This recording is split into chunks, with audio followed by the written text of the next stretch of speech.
हाय, hello, नमस्कार. स्वागत आहे तुमचं नाशिककर कोमल या मराठमोळ्या यूट्यूब चॅनलवर. फाल्गुन पौर्णिमेला दरवर्षी आपण होळीचा सण साजरा करतो. होळीचा सण हा 2 दिवसांचा असतो. पहिला म्हणजे होळीचा दिवस आणि दुसरा दिवस म्हणजे धुलीवंदनाचा दिवस. होळीच्या दिवशी होळी दहन केलं जातं आणि धुलीवंदनाच्या दिवशी रंग खेळले जातात.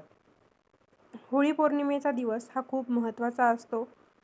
होळीच्या दिवशी आपण जर काही उपाय केले तर आपल्याला नक्कीच यश मिळतं.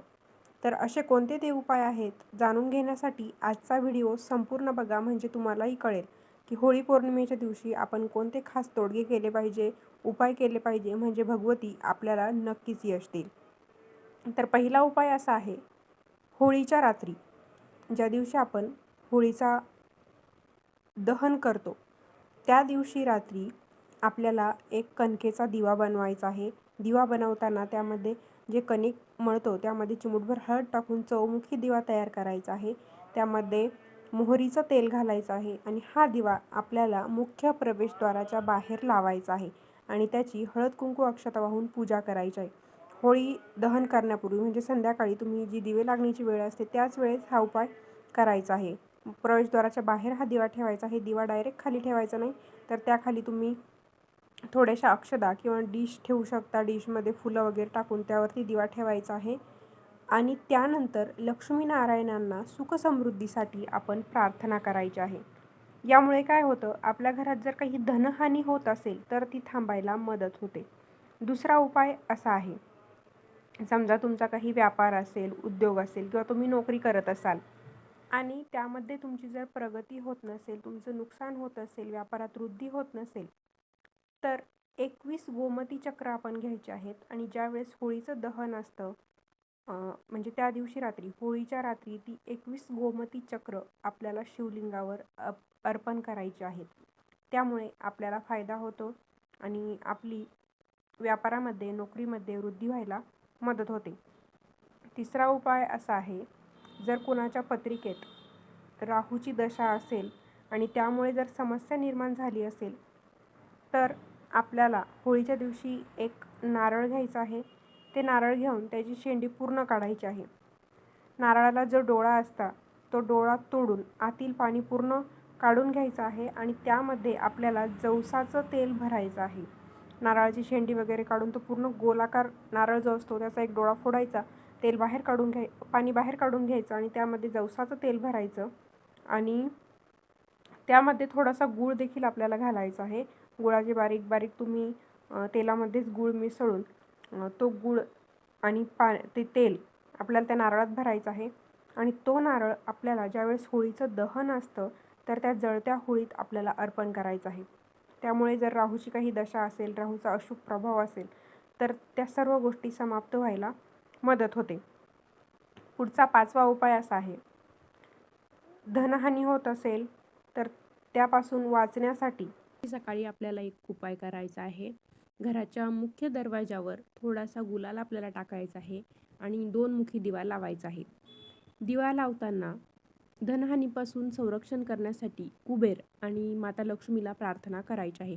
कारण माता लक्ष्मी आणि कुबेर हे धनाचे देवता आहेत, त्यासाठी आपल्याला त्यांची प्रार्थना करायची आहे. आणि सकाळी सकाळी लवकर आपल्याला साधारणतः सकाळी 6:30 ते 7च्या दरम्यान हा दिवा लावायचा आहे. त्यासाठी सर्वप्रथम मुख्य दरवाजाभोवती आपल्याला स्वच्छता करून घ्यायची आहे, चप्पल वगैरे बाजूला करायची आहे, पाणी शिंपडायचं आहे, सडा रांगोळी करायची आहे आणि थोडासा गुलाल टाकून मग आपल्याला दिवा लावायचा आहे. दिवा शांत झाल्यानंतर, वात शांत झाल्यावर दिवा एका बाजूला आपल्याला काढून टाकायचा आहे आणि जो तुम्ही दिवा लावणार असाल तो मात्र कणकेचा लावायचा आहे. कारण तो दिवा आपल्याला ज्यावेळेस रात्री होळी पेटणार आहे, होळीचं दहन असणार आहे, तेव्हा जळत्या होळीत तो दिवा आपल्याला अर्पण करायचा आहे. पुढचा 6वा उपाय असा आहे, आपल्या घराच्या सुखसमृद्धीसाठी घरातील प्रत्येक व्यक्तीने होळीच्या अग्नीत 2 लवंगा टाकायच्या आहेत. तर लवंगासोबत अजून काही वस्तू टाकायच्या आहेत. तर तुपामध्ये आपल्याला लवंगा भाजून घ्यायच्या आहे. समजा तुमच्या घरात 5 व्यक्ती असतील तर 10 लवंगा भाजून घ्यायच्या आहे. प्रत्येक व्यक्तीच्या हातात 2 लवंगा द्यायच्या. त्याचबरोबर एक बत्तासा, एक नागलीचं पान, जे आपण ज्याला खाऊचं पान म्हणतो, तर ते नागवेलीचं पान, एक बत्तासा आणि त्यावरती 2 लवंगा ठेवायच्या आहे आणि प्रत्येक व्यक्तीने या 3 वस्तू जळत्या होळीत अर्पण करायच्या आहे. आणि त्यानंतर होळीला 11 प्रदक्षिणा मारायच्या आहेत आणि 1 नारळ देखील होळीमध्ये अर्पण करायचं आहे. त्यामुळे काय होतं, आपल्या घरातील जी काही अलक्ष्मी असते ती बाहेर पडते आणि घरामध्ये सुख समृद्धी नांदू लागते. कुटुंबातील सदस्यांमध्ये काही कलह असतील, द्वेष असतील तर ते देखील दूर होतात. घरातील ज्या नकारात्मक गोष्टी असतात त्यांचं देखील होळीबरोबर दहन होऊन जातं. त्यानंतर 7वा उपाय असा आहे, तुम्हाला असं वाटत असेल की आपल्या घरावर कोणीतरी तांत्रिक प्रयोग केला आहे, त्यामुळे घरामध्ये शांतता नाही आहे, तर त्यासाठी काय करायचं आहे, होळीच्या ठिकाणी म्हणजे होळी झाली की त्यानंतर होळीच्या दुसऱ्या दिवशी होळीच्या ठिकाणी घ्यायचा आहे आणि त्या खड्ड्यामध्ये 11 कवड्या आपल्याला गाडून द्यायच्या आहे आणि दुसऱ्या दिवशी त्या कवड्या आपल्याला काढून घ्यायच्या आहे. त्या कवड्या काढून घेतल्यानंतर एका निळ्या रंगाच्या कपड्यात त्या कवड्या ठेवायच्या आहे आणि त्या कपड्यात आपल्या घराची थोडीशी माती आणि घरातीलच थोडासा कचरा एकत्र करून त्या निळ्या कपड्यात बांधून वाहत्या पाण्यामध्ये आपल्याला ही पोटली प्रवाहित करून द्यायची आहे. जर कोणी घरावरती तांत्रिक प्रयोग केलेला असेल तर तो प्रयोग या उपायाने समाप्त होतो. 8वा उपाय असा आहे, घरात नकारात्मक विचार आले असतील, घरातील व्यक्ती सतत नकारात्मक विचार करत असतील, सकारात्मक विचार होत नसतील घरामध्ये, किंवा मग काही तर पूर्वजांचा आपल्या घराला दोष असेल, तर होळी पेटली की त्यानंतर त्यातील थोडासा विस्तव आपण घरी आणायचा आहे आणि घरातील आग्नेय कोपऱ्यात तांब्याच्या किंवा मातीचं भांडं असेल तर त्या भांड्यात तो विस्तव आपल्याला ती अग्नी ठेवायची आहे आणि तिथे आपल्याला मोहरीच्या तेलाचा दिवा त्या अग्नीसमोर लावायचा आहे.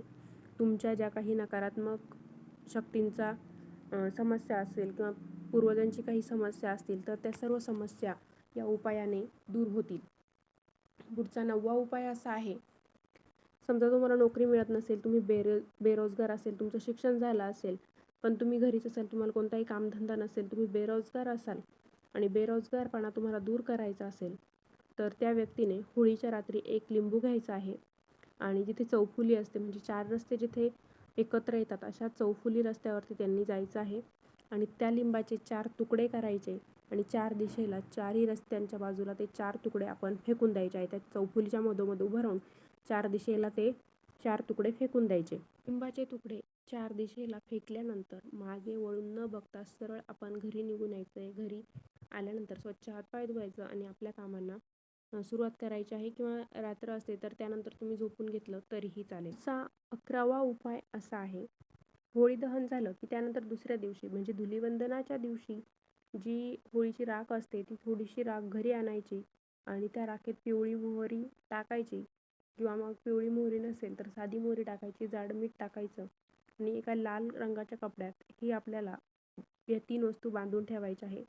यामुळे आपल्याला भूतप्रेत बाधा असेल, नजर दोष असेल किंवा घरात काही नकारात्मक शक्ती असतील तर त्यांच्यापासून मुक्ती मिळते. आता शेवटचा 12वा आणि सर्वात महत्त्वाचा उपाय, प्रत्येकाला वाटतं की माझ्याकडे खूप धन असलं पाहिजे, तर धन प्राप्तीसाठी अत्यंत महत्त्वाचा असा एक उपाय आहे, प्रबल उपाय आहे. होळीच्या रात्री जेव्हा होळी प्रज्वलित होईल त्यावेळी त्या होळीच्या समोर उभं राहायचं, हातात 1 रुपयाचं नाणं घ्यायचं. नीळ प्रत्येकाच्याच घरी असते, आपण कपड्यांना देतो, व्हाईट कपड्यांना जी नीळ देतो तर ती नीळ घ्यायची किंवा तुम्ही निळा रंग घेतला तरी चालेल आणि त्यामध्ये माता लक्ष्मीचं ध्यान करत ते नाणं आपल्याला रंगवायचं आहे. नंतर घरी आल्यानंतर ते नाणं एका छोट्या निळ्या कपड्यात बांधून घ्यायचं आहे आणि रात्री झोपताना ते आपल्याला उशाखाली ठेवून घ्यायचं आहे. दुसऱ्या दिवशी सकाळी आपल्याला ते कपड्यात बांधलेलं नाणं आपल्या पर्समध्ये, पाकिटमध्ये ठेवून द्यायचं आहे आणि ते कायमस्वरूपी आपल्या पर्समध्येच ठेवायचं आहे. त्यामुळे वर्षभर आपल्या घरामध्ये धनधान्याची, पैशांची कमी पडणार नाही. तर असे हे अत्यंत साधे सोपे उपाय आहेत. तुम्हाला जो वाटेल तो उपाय तुम्ही करू शकता, सर्वचे सर्व देखील उपाय करू शकता. फक्त कोणताही उपाय करत असाल तर तो उपाय पूर्णपणे मनापासून आणि श्रद्धेने करायचा आहे, म्हणजे त्याचं फळ आपल्याला नक्की मिळतं. तर मंडळी, असा होता आजचा व्हिडिओ. आजच्या व्हिडिओमध्ये आपण होळीच्या दिवशी कोणते उपाय करायचे, होळीच्या अग्नीत कोणत्या वस्तू टाकायच्या याबद्दल माहिती जाणून घेतलेली आहे. व्हिडिओ तुम्हाला आवडला असेल तर व्हिडिओला लाईक करा, शेअर करा. चॅनलला जर सबस्क्राईब केलेलं नसेल तर सबस्क्राईब नक्की करा. होळीच्या तुम्हा सर्वांना खूप खूप हार्दिक शुभेच्छा. पुन्हा भेटूया अशाच एका नवीन व्हिडिओसोबत. धन्यवाद.